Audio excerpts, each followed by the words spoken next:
الصلاة والسلام عليك يا رسول الله الصلاة والسلام عليك يا حبيب الله الصلاة والسلام عليك يا شافع المذنبين الصلاة والسلام عليك يا رحمة للعالمين সম্মানিত জাকিরিন মুহিব্বিন আশিকিন আমার মুমিন মুমিনাত ভাই বোনেরা সবাইকে আমার আন্তরিক সালাম। আসসালামু আলাইকুম ওয়া রাহমাতুল্লাহি ওয়া বারাকাতুহু। এই দুনিয়াতে আমরা এসেছি, এই দুনিয়াটা হচ্ছে একটা ক্ষণিকের জায়গা, চিরস্থায়ী জায়গা নয়।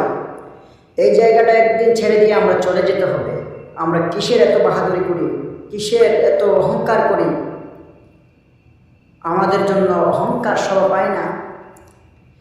কত লক্ষ লক্ষ কোটি কোটি টাকার মালিক দেখেছি, তার গায়ের দামি কাপড়টুকু খুলে নেওয়া হয়, তাকে সাদা কাপড়ে মুড়িয়ে তাকে কবরের মধ্যে শায়িত করা হয়। তার সেদিন আর কোনো ক্ষমতা থাকে না, একটা মাছি সরানোর মতো ক্ষমতা থাকে না। আমার আল্লাহ পাক রব্বুল আলামিন কুরআনুল কারীমের মধ্যে বলেছেন, বিসমিল্লাহির রহমানির রহিম, কুল্লু নাফসিন যায়িকাতুল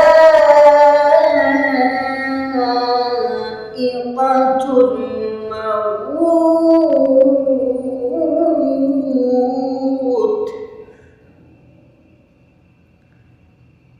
আল্লাহ পাক রব্বুল আলামিন বলেন, হে আমার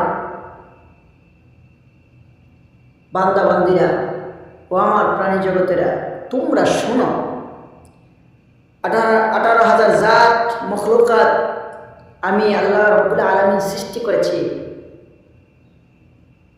কুল কায়নাত সৃষ্টি করেছি। সমস্ত কায়নাতের একদিন ধ্বংস আছে, অনিবার্য, একদিন ধ্বংস হয়ে যাবে সমস্ত কায়নাত।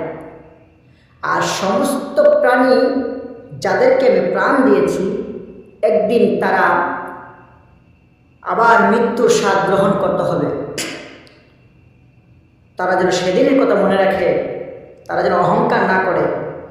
অহংকার যারা করবে তাদের জন্য আমি রব্বুল ইজ্জাত রেখে দিয়েছি কঠিনতম শাস্তি।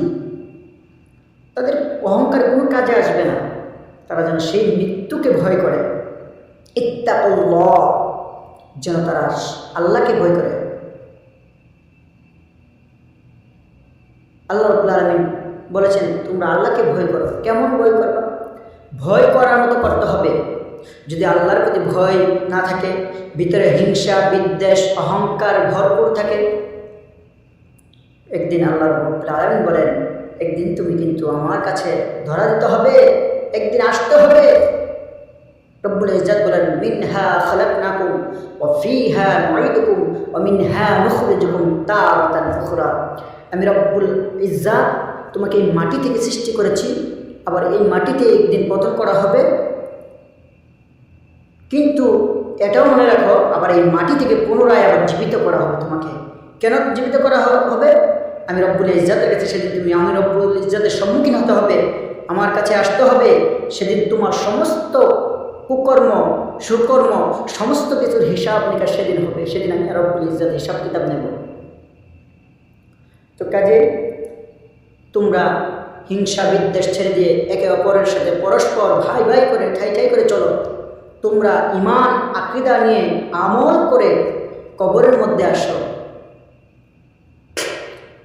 তোমরা আমল ছাড়া, ঈমান ছাড়া, নবীর মহব্বত ছাড়া কবরে আসো।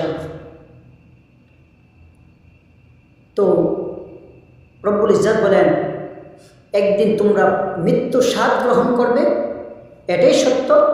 মৃত্যুর স্বাদ গ্রহণ করার পরে আবার তোমাদেরকে একদিন পুনরায় জীবিত করা হবে।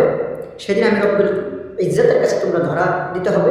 সেদিন আমি তোমাদের কাছ থেকে সমস্ত কিছুর হিসাব নিকাশ নেব, তোমরা সেদিন বাঁচতে পারবে না। রব্বুল ইজ্জাত বলেন, ওয়া মাকারু ওয়া মাকারুল্লাহু ওয়াল্লাহু খায়রুল মাকিরিন। মনে রাখো সেদিনের কথা, আমি আল্লাহ ছাড় দিই কিন্তু ছেড়ে দিই না। সেদিন আমি রব্বুল ইজ্জাত এমনভাবে ধরবো তোমাদেরকে, সেদিন বাঁচার কোনো রাস্তা খুঁজে পাবে না। আমি রব্বুল ইজ্জাতের ধরা কিন্তু কঠিন ধরা। তো কাজে আসেন আমরা সকলে নবী পাকের মহাব্বত এবং আউলিয়া কেরামের সোহবত ইমান আকীদা ঠিক রেখে আমরা যেন পরিপূর্ণ আমল নিয়ে কবরে যেতে পারি। আল্লাহ রাব্বুল আলামিন যেন আমাদেরকে সেই তৌফিক দান করেন। সকলে আমিন। ওয়া আখিরু দাওয়ানা আলহামদুলিল্লাহি রাব্বিল আলামিন। আসসালামু আলাইকুম ওয়া রাহমাতুল্লাহি ওয়া বারাকাতুহু।